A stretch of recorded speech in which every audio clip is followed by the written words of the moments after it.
আসসালামু আলাইকুম। স্বপ্নাস live and কুকিংয়ের পক্ষ থেকে সবাইকে আমন্ত্রণ জানিয়ে আরেকটি রেসিপি আপনাদের মাঝে নিয়ে আসলাম।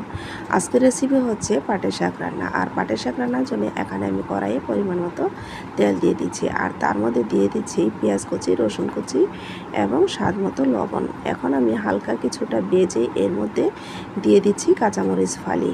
এখন পেঁয়াজ, রসুন এবং কাঁচামরিচগুলোকে ভালো করে বাদামি করে নিতে হবে। বাদামি করে নেওয়া হয়ে গেলে এর মধ্যে আমি দিয়ে দিব কেটে ধুয়ে রাখা পাটের শাক।